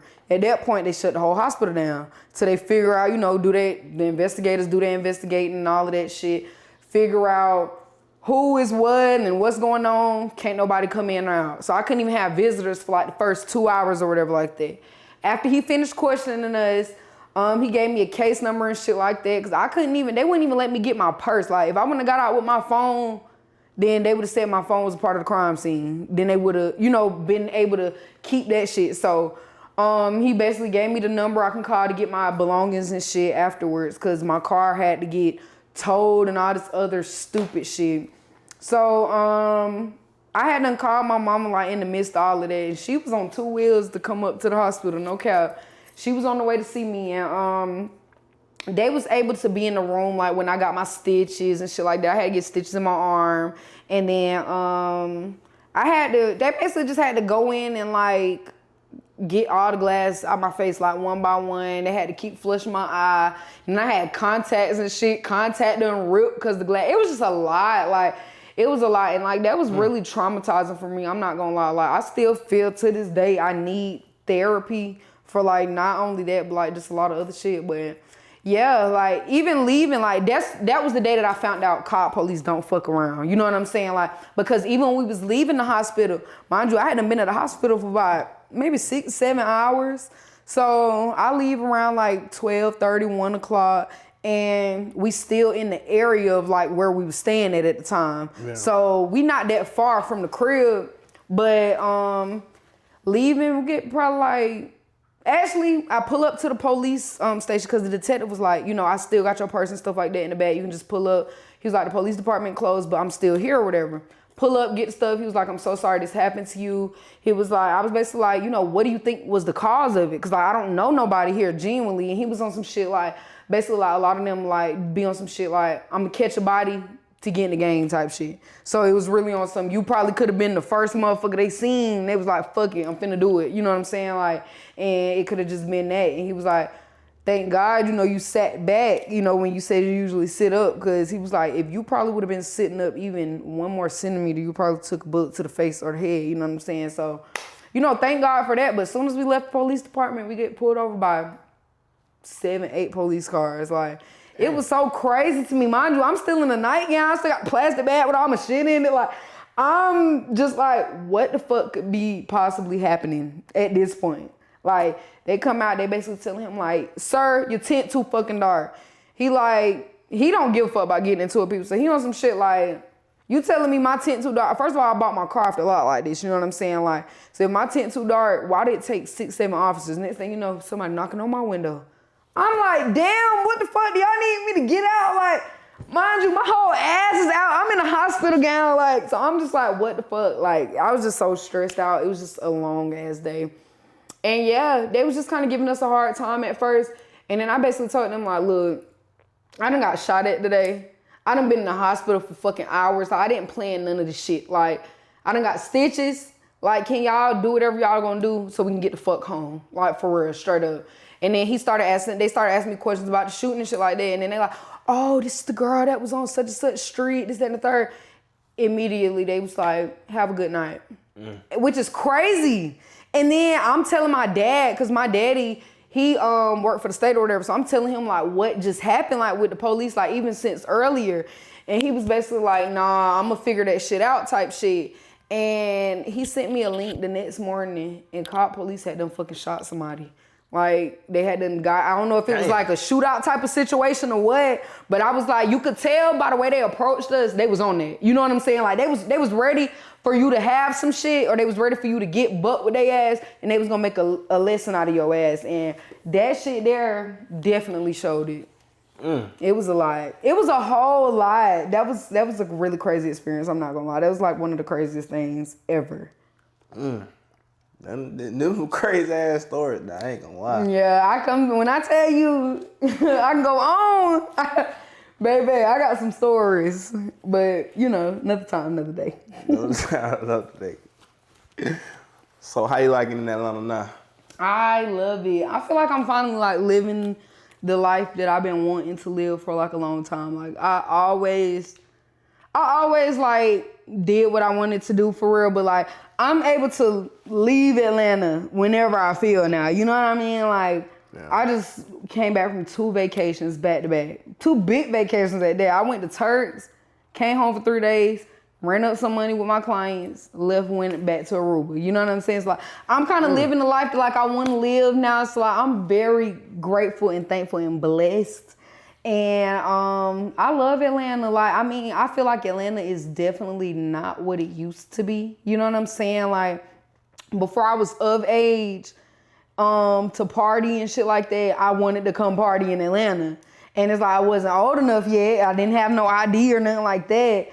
But I feel like that was when like the club scene and everything else was like just genuinely lit. You know what I'm saying? How you know if you never been? Stores.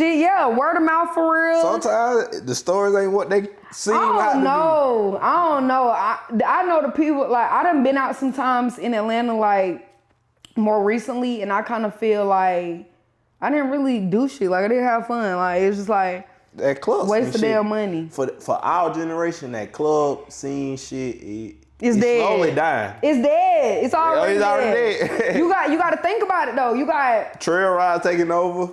I mean, not even that though. Like, I feel like trail rides would have always been a thing and clubbing would have always been a thing. You know what I'm saying? But you got to think, in the club scene now, you got females paying the same amount as niggas to get in the club.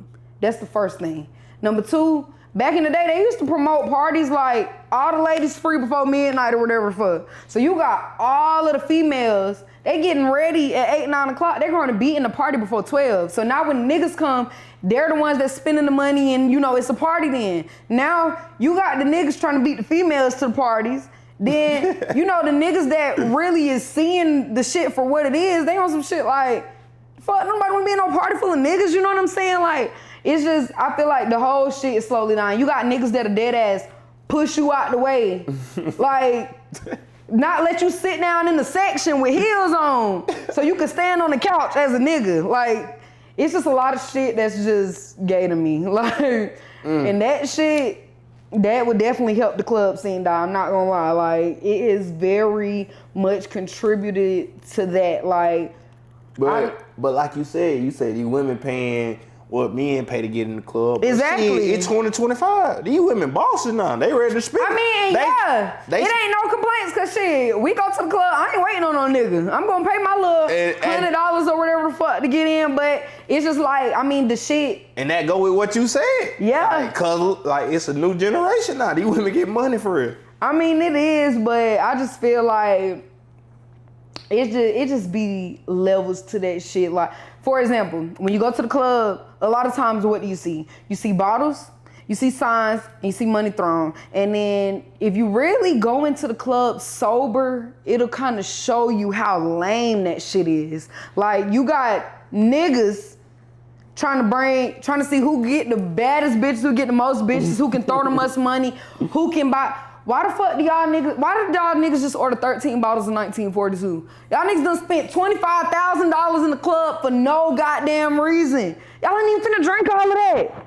It's 12 people in the damn section. Y'all bitches ain't even finna go through 3 bottles of 1942 and you just bought 12 of them motherfuckers to show out. You know what I'm saying? I learned that in 2023. Like, yeah, I just feel like it's just, that's the stupidest shit ever. And we standing on couches listening to music. Listening to the same music that's probably on your little fucking playlist at home. But, you know what I'm saying? But we doing it on the couch for $2,500. Exactly. And that rests my motherfucking case right and there. That's the like, last time I've been in the section, 2023. Literally, like, I don't know, that shit, it just be a little played out. Like, if I'm a party, like, if it's somebody's birthday, somebody celebrating something, of course, I'm not just up and saying, oh, I'm bored, I want to go out. Not doing that no more. Been there, done that, you know what I'm saying? Like, so it's to the point now where if we're gonna party, let's go out the country. Let's go out of town to party, you know what I'm saying? Let's party with other people that party in different ways. Yeah. I like that shit. Yeah. I like dancing around to all type of music, cause like these people really just, they live in life. They not doing it for an image, you know what I'm saying? They genuinely having fun. They're not doing it to say, oh, I'm in here. Like, even the females, like, yeah, we paying to get into the clubs or whatever like that, but shit, me and my homegirl, for example, we can go in the club, no section, walk around the club one time, we in somebody's shit. You know what I'm saying? We ready to have fun, yeah, and, you know, turn everybody up. Like, you know what I'm saying? Like, we just bring that energy and we got that swag, you know what I'm saying? So like, we ready to bring it in, like, and the females just, they just too good, you know what I'm saying? They want to act bougie, they want to only record, like, they want to record when the bottles come out, but then they just want to sit here with their legs crossed. They want to look at you up and down and shit like that. Like, baby, I ain't too good to have a good time, baby, because that's what I'm here for, a good time, not a long one. So yeah, I'm going to have my fun. Like, I don't know. Everybody can't relate to that, though, because like I said, it goes back to that everybody doing shit for an image sometimes, like, and it just be like that. So do you feel like do you ever catch yourself doing anything for an image? Fuck no. Have you ever? I feel like it's easy to get caught up into it if you're not true to yourself for real, but I always really been true to myself. Like, I ain't gonna never say that I wasn't influenced. For example, like, when I first moved up here, like my first like year or two, I was 22, turning 23 or whatever like that. I'm feeling behind as hell because I get on social media and you see motherfuckers that's 21 and shit with that same year Benz or whatever like that, and in the house and this and that and the third, and like, it just, you know, that shit kind of take you like, damn, I'm supposed to have $500,000 in my bank account already. For sure. But I don't, you know what I'm saying? Sure. Like, so it is easy to kind of like get influenced by shit, but like once you kind of get in the mix a little bit, like, cause I ain't never really been in the mix, but like I done been around people that's in the mix. So like I can kind of like tell like, okay, you done did all of this comparing yourself to them whole time. These motherfuckers really ain't got nowhere to stay for real. Yeah. Whole time these motherfuckers, for sure. All these bags and shit, all of that designer shit is fake.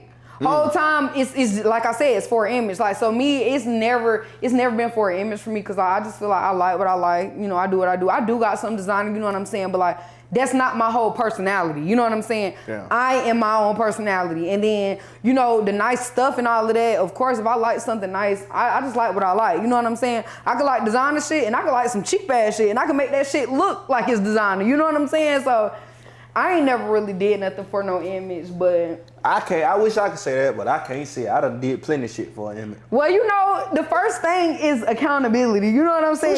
For sure. You know that. So Every you know nigga how to do it move for- now. You know what I'm saying? Like, I learned at a young. I'm glad I did it though, cause I learned at a young age. So as time progressed, I know not to do that shit. Like niggas taking picture niggas taking picture with money for an image. yeah. And 100%. I don't give a damn what nobody say. That I shit. ain't gonna lie. I used to think I was YN. I don't know why. I don't ask why. But I used to do shit like that. Like, and I learned my lesson. My spot got broke into, and they took all my money, and they took all my shoes. And so when all of that materialistic shit left, that was like the start of me branching into somebody that did not give a fuck about that. I can tell you, I don't have half of the amount of shoes I had. Like, I literally probably had like 60, 70 pair of J's. Like, shoe size ain't changed since middle school, and I was always taking care of my shoes. So I had a collection for real, you know what I'm saying? Like, so that shit humbled the fuck out of me though, you know what I'm saying? Like, you getting money and shit like that, you really don't think that shit can't happen to you? You know, you a female, this, that, and the third. Like, you moving right. I'm moving right.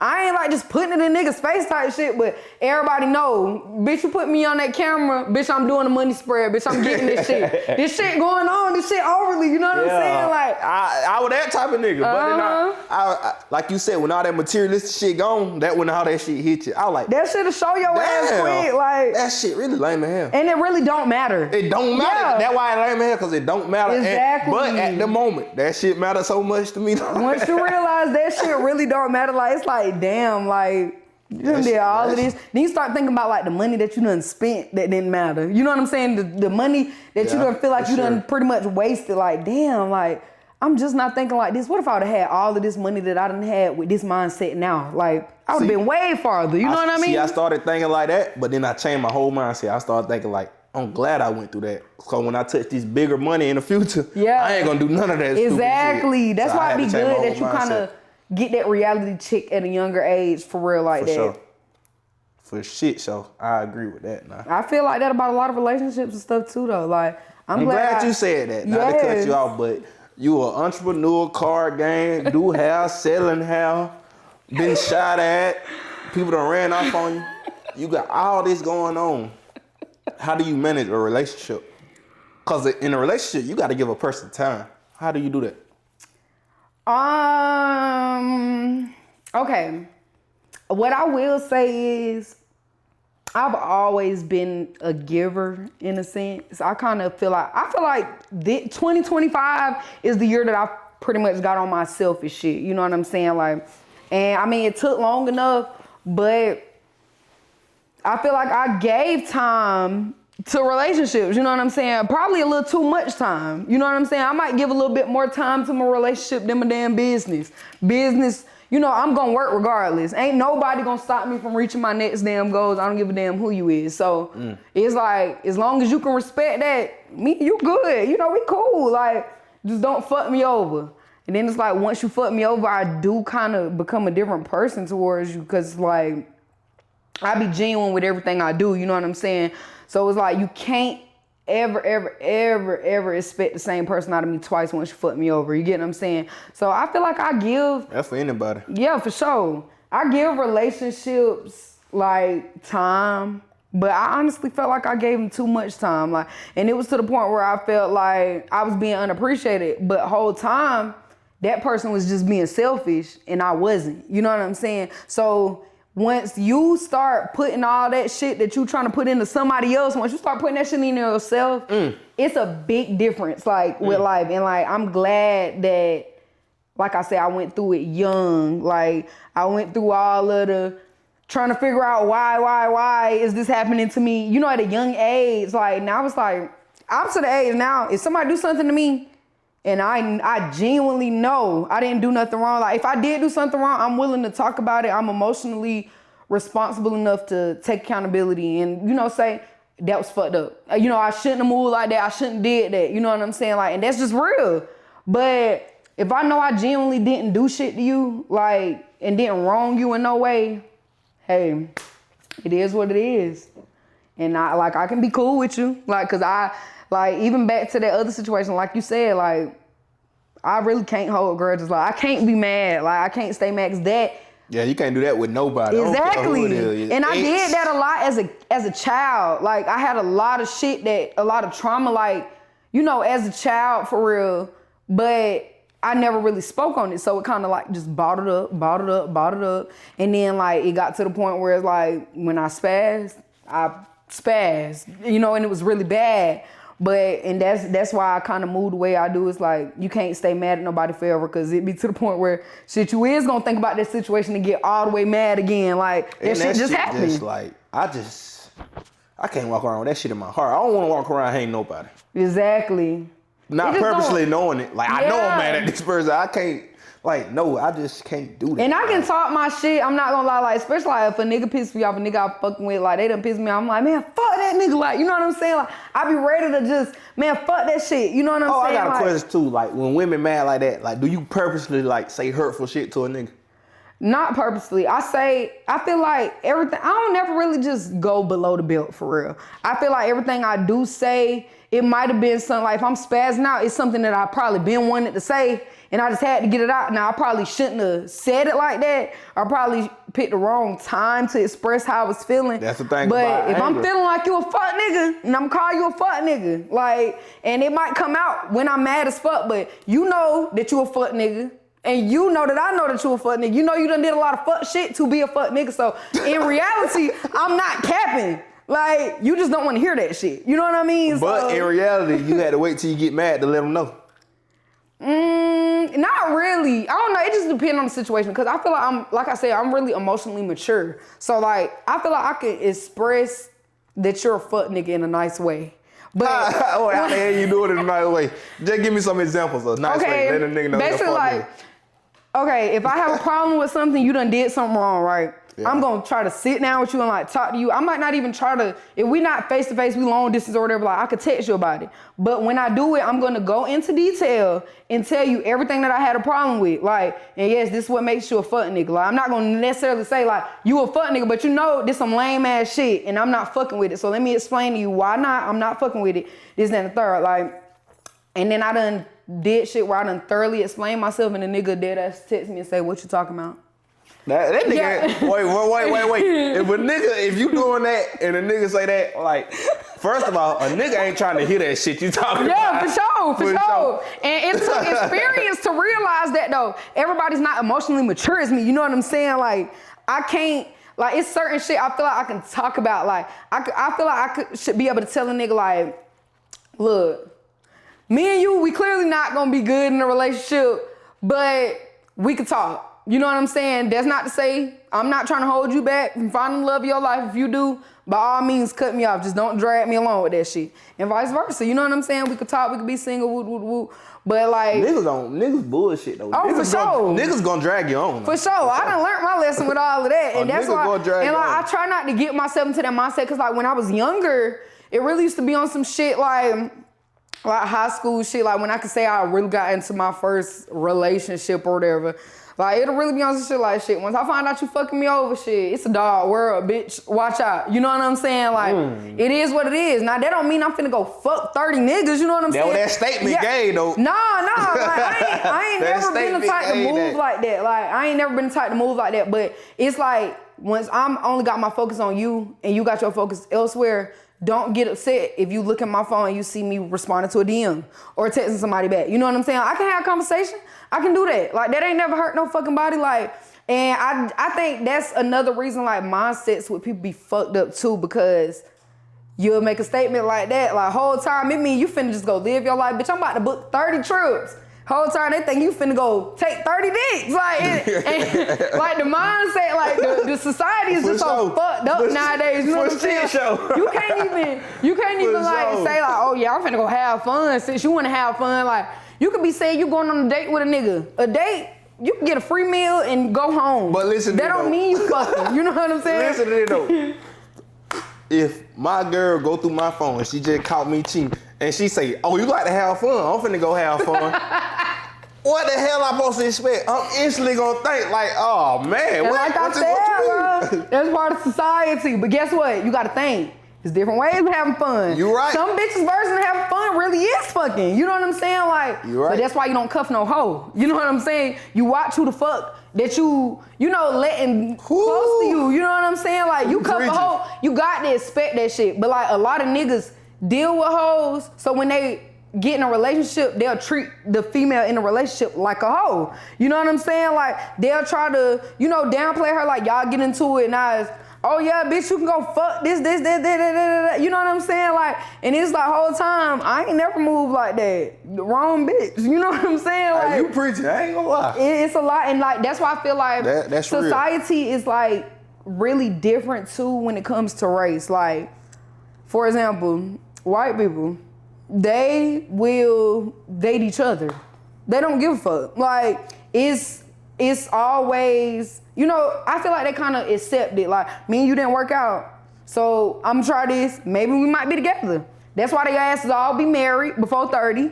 That's why they all be in fucking 2-parent households. Now, is they happy in them relationships? Maybe not. You know what I'm saying? But they date the right way.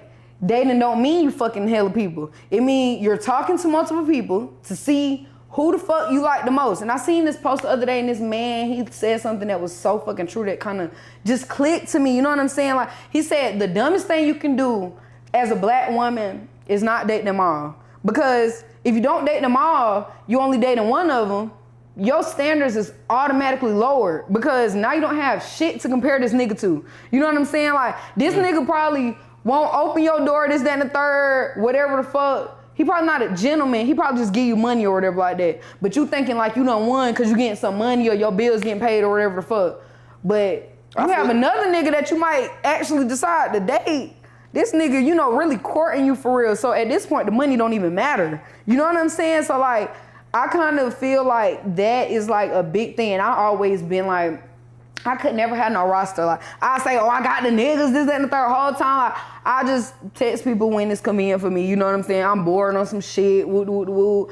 But I don't know. I never could have niggas. It's like, I like one person the most.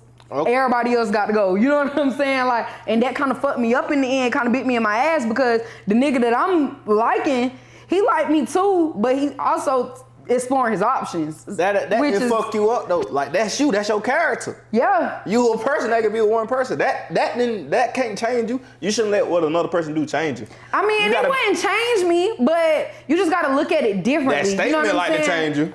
Nah. That statement Buddy made, whoever the fuck he is. But I agree with the statement, but why the hell he had to put black women? Why he didn't put everybody? I mean, it's vice versa for everybody. I feel like it is vice versa for everybody. I just think maybe he was just speaking on the black woman because, it's a lot. We see a lot of shit online, shade room, shit like that. 9 times out of 10, it's a black woman relationship business on fucking the shade room. You know what I'm saying? So he probably was speaking from like a different point of view. I don't know what fucking point of view he was speaking from, but I feel like black women have a problem with dating. We don't really know the genuine way to date, and the genuine way to date is to talk to multiple people. I feel like black men do it. You know what I'm saying? Like, some black men are, they too damn freaky. I can't agree with that. A lot of them don't be trying to date. They be trying to fuck. You know what I'm saying? Like, and that's the difference. Like, I feel like that's kind of why he spoke on a woman's point of view, because a woman with morals and standards is gonna know how to take that shit slow with a nigga. You know what I'm saying? But a date is taking it slow. So you can go out, for sure. If you single, go on as many dates as you want to go. Exactly. That's up to you. But once you get tied down to that, whatever you tie down to, like. And that be my thing. Like, I always get tied down, and then I never get to explore options. You know what I'm saying? But I kind of feel like people are I feel like some men are like just intimidated of me, and like they kind of try to humble me in a sense. Okay, now I'm glad you said that, cause I ain't gonna say every woman. I've been doing this for about a year now. Mm-hmm. So I done had a couple women up here, or a lot of women actually, but a couple women that are getting money, entrepreneurs, and I promise you, every one of them said the same thing. Yeah. It's a different, it's kind of hard to explain. You just kind of got to go through it to understand, like. Wait, what are the signs of the intimidation that y'all be speaking of? I don't really call it intimidation until I feel like a nigga hating on me. Like I'm going out or whatever like that, a nigga trying to stop me from living the life that I was living before I started talking to him. You know what I'm saying? Like, trying to you can't say no person. Just in the third, like, just hating shit. Like, it be a lot of shit. Like, you try to bring me down cause you not all the way where you want to be or whatever like that. You know what I'm saying? And you try to keep my mindset and keep me grounded like to this one level of like a way that I'm supposed to be or have to be. You got all these standards for how I'm supposed to be. Whole time you're not even halfway together. You know what I'm saying? Like, and I'm the type of person, I'm cool. I know I still got shit to work on. So I don't mind working on myself with a person while they're working on their self. Yeah. But just don't try to come tell me about myself when your ass got shit to fix yourself. You get what I'm saying? So I feel like a lot of signs just be just shit like that. Somebody always trying to tell you about themselves, ain't fix their own problems, or trying to just intimidate you, like just hating on you. Like, you know when the nigga hating on you, bro. You know when the nigga hating on you. Same way a nigga know when the nigga hating on you, a female know when the nigga hating too. It's the same shit. Same shit. They make little comments, you know what I'm saying? It be little shit that turn into big shit, cause it'll be constant. You know, you constantly complaining about one thing or like something that's not even bad. You know what I'm saying? Like, you just, it's one of them things. Like, it's kind of hard to explain. Okay, to the defense of that, I done dated girls that's getting money, some sort of money, and I'm glad you said that, because she might have viewed it as me hating on her, but honestly, I didn't even know what I really liked. And she used to go out. I used to try to stop her from going out, and I realized I didn't like girls that go out every fucking week and shit. But that's not hating. That's me realizing what I'm liking. Right. Like, I don't like that, and I feel like a lot of niggas like that. Niggas don't know what they want until they see what they don't want and they try to stop it. Yeah, that's true. I feel like, to an extent, it kind of go back to like, you said you dealt with a getting money female, correct? Yeah. A lot of niggas deal with getting money females that's getting more money than them. So that turns into like a whole nother thing, because I can move how I want to move whenever I want to move. You know what I'm saying?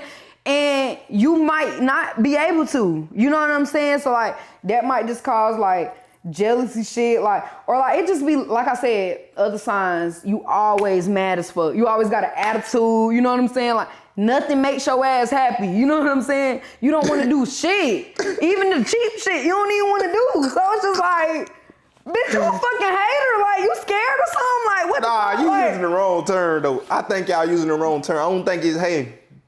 Intimidated. I don't think it that neither. It is. I think the nigga just miserable. He not where he want to be. In that situation that you said, the woman get more money than him, she can move how she want, he can't.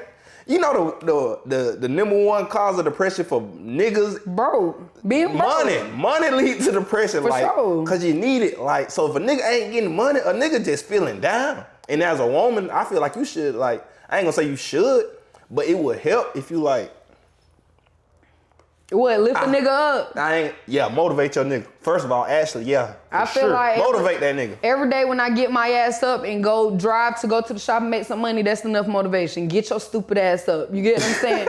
It's that fucking simple. Like, it's a different motivation for different niggas. And I mean, I feel like the men look at women for different things. I feel like men kind of have this expectation of women not knowing the role of a woman. You know what I'm saying? I feel like the woman is supposed to double whatever the man gives. So if a man gives a woman the house, she's going to be the one to make that shit a home. You get what I'm saying? If a man goes and nuts in a woman, she's going to be the one that makes the child. You know what I'm saying? Like, you give, like, I feel like women, we are reciprocators. You get what I'm saying? Like, and I think that at the beginning, I always show like how I want to be treated, and then I kind of show you how you treating me. Like, get what I'm saying? So it really be on something like, I'm gonna give like 100% at the beginning, and only you can make that shit subtract and go down. You know what I'm saying? So whenever I'm like putting my all into this shit, and like I feel like a nigga not really, you know, give me the affection I want, or like it's not always about the money. I got my own money, you know what I'm saying? So you got some people out here that's really like leeching and shit. So that's a whole nother, you know, topic, because that's a different bracket of women. For sure. But the women Niggas that's getting too. money and shit like that, it's like we already we not searching for somebody to come save us, because we got ourselves. So it's like, if you know, whatever you putting in, that's what you gonna get out of that shit. If you want somebody to be motivating your ass, bitch, you need to be investing into me mentally. You know what I'm saying? Like, talk to me. A lot of niggas bottle shit in too. You know what I'm saying? Like, if you really bottling shit in, like, you can't expect nobody to uplift you and shit like that if they don't even know what the fuck going on. But you can't, like, it's pride. It's definitely pride. It's pride. For sure pride. But also, it should, the way it's supposed to be, it should be you should be able to tell your woman anything. For sure. But more than 9 times out of 10, a nigga done seen his woman do some shit and probably done seen like, yeah, I can't tell her that. I know how she gonna react. See, I don't know. It just kind of depend on, because I had somebody that I would just get so upset all the time because I felt like they was not telling me shit. You know what I'm saying? Like, but then it's like every other day, like, when we definitely, like, we had our hiccups in our relationship or whatever, but like, it would just be something like, I feel like one day he'll just we'll be good, and then he'll just start walking around with attitude. I'm like, what's wrong? Like, I know for a fact I ain't did shit, so like, talk to me, you know what I'm saying? Tell me what's wrong. They don't want to talk. Yeah, okay, I'm good. okay. Like, I'm cool, I'm straight. Wait, is it money low?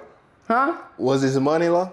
That might have been a time his money was At low. that time, I'm not gonna say that, but it'd be another thing, like, it just be random, you know what I'm saying? Like, it's one thing for it to be like a phase, like, okay, maybe they woke up thinking about this shit and like this shit going on for a couple days, you know what I'm saying? But like, we could be dead ass having a conversation. I go pee, come out the bathroom, you rolling your eyes and shit. I'm like, what the fuck just happened? Nah, like, roll your eyes, where the fuck did the dynamic change? Like, you know, should I just held my pee in? Like, I don't know. Like, it be weird shit. I don't know. It be different. Like, I don't know. And I just felt like when we was having that issue, like, it's like he felt like he knew how I was gonna react or whatever like that. He kind of felt like I was on defense mode every time he tried to talk, but I be on some shit like, hell yeah, I'm on defense mode because I've been trying to talk to your ass for 2 weeks straight, and now we get into it about this one situation, and now you want to bring up how you been feeling for 14 days, you know what I'm saying? I've been trying to talk to you about it as an adult. So hell yeah, I'm mad as fuck. Now I'm pissed off, and yes, I'm reacting how you think I'm gonna react, because I tried to be an adult and talk to you without all the rah-rah shit, you know, before this. So it just be depending. In a relationship, yeah, it's best to go on. If you feeling some type of way, go ahead and put it out there. Go ahead and talk about it, for sure. And I feel like I done been on all sides of the game. Like, I done been the person that done been loyal. I done been the person that done broke up with something. I ain't never really just moved foul on nobody while we was officially together, for real. But like, if we single, we still messing with each other, but I'm single, so just don't question me. I'm not gonna question you. Is that simple? I done been on all sides of the game. Even like financial wise, like I done did I'm taking care of the bills this amount of time. I done did the 50-50, and I done been taken care of. And my advice, focus on your fucking career and have your own shit. Like, it's that simple. My sister would always tell, my older sister, she's telling me all the time, like, I'm never staying with no nigga like until we married. And I'm just like, girl, that don't even make sense. You know what I'm saying? Like, you gotta see. I'm glad you said that. That don't make sense. I'm like, that don't make sense. You gotta see how somebody living. You know what I'm saying? She's like, girl, you can see how they live when you go over there. No, hell, that don't. And I'm like, baby, you get a sneak peek. They can tidy up a little bit. You know what I'm saying? You see that shit on a day-to-day basis though when you staying with them. So she basically like, nah, but like getting older, I actually understand what the fuck she's saying, because at a young age, me and my boyfriend, like, we staying together. Like, we both got enough money to make this shit work. Like, we staying together. It makes sense. We spend the night at each other's house every damn day. Might as well stay together or whatever like that. But it just be a lot of shit. Like, y'all could both be clean as hell, but it could be other little shit. Like, maybe I just want to walk into my fucking crib and it just be quiet. You know what I'm saying? Not no music blasting, not nobody no motherfucking game. Like that's the best piece in the world. Exactly. Like sometimes I just be wanting silence. You know what I'm saying? Or sometimes like I be wanting to, like, whether you stay with somebody or not, like, I put something right here, that shit might or might not be in the same spot. You know what I'm saying? When I'm staying by myself, baby, I put this shit right here. I know for a fact when I get back home, that motherfucker gonna be in the same spot. It better be. Exactly. Or, bitch, we gonna need to put some cameras or something. You know what I'm saying? So, like, it just be a lot of shit that come with it. Like, people think cheating and shit be the only reason, like, people are split up from staying together, but it be a lot of shit. Like, you realize, like, nah, I want to decorate my shit a certain way. I don't feel right decorating my shit girly as hell. I'm staying with a nigga. I feel like we gotta go neutral. You know what I'm saying? Like, I be wanting. That's some little petty shit, though. I mean, that's a little petty. That's very little petty shit. Now, a lot of shit be little and petty for me though, because it's like I don't need it. Like I don't need nobody. Well, I ain't even gonna say that because I definitely feel like women need men and men need women for sure. But that's why we here. I feel like if I got the means to just do it by myself, then I am. So it might be little and petty, but it's a lot of little and petty shit that'll add up to big shit. You know what I'm saying? Like it'll just be so much little petty shit, and it's like, all right, I done named them 20 things off. It's petty, but that's a lot of things that need to be fixed, petty or not. You know what I mean? So. And the thing about me, my girl won't do anything. I'm like, I'm with it. I don't care. I ain't tripping. Yeah. For sure. I ain't tripping. And like I'm sure like nobody else wouldn't be tripping, but I want people to just be comfortable. Like but that goes back to me saying like I was never selfish to this year, you know what I'm saying? Like I would always be thinking like, okay, what if they don't like this? You know what I'm saying? Like what if this, and the third? Like I was always putting other people before myself. So, you know, now it's to the point, of course, like if I was to get, I feel like I'm gonna be dating for like the long run for real, like, which is why I don't date right now.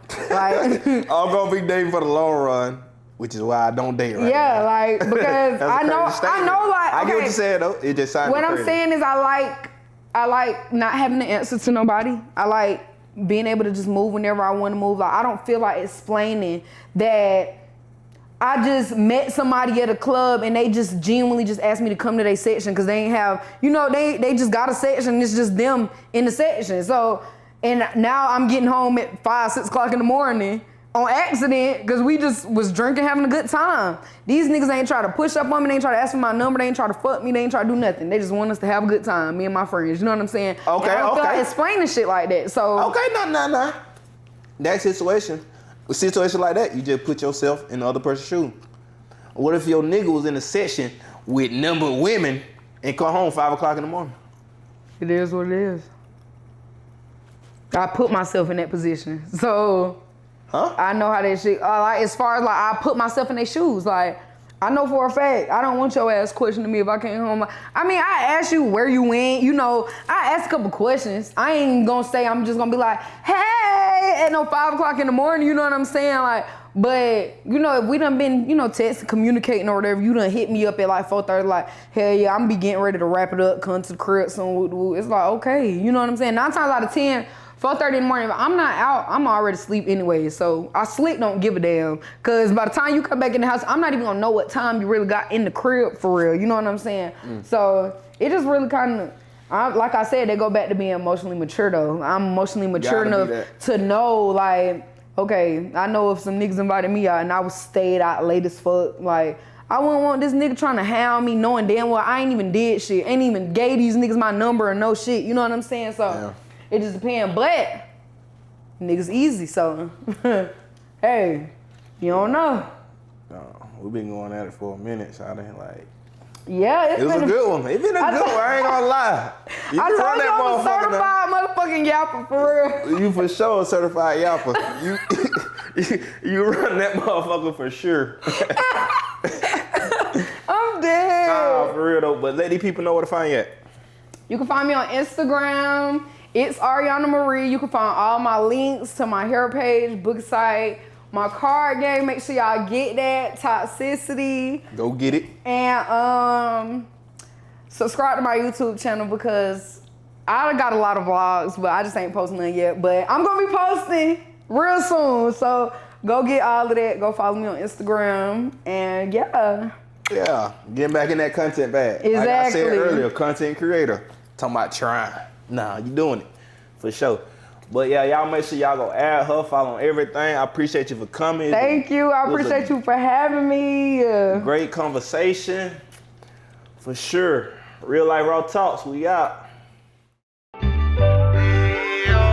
got no watch up on my wrist, but it's my time now. I had dreams of getting that foreign shit in mine now. I was deep inside that hole, I had to climb out. Remember when I couldn't log in, I made them sign out. It's my time now.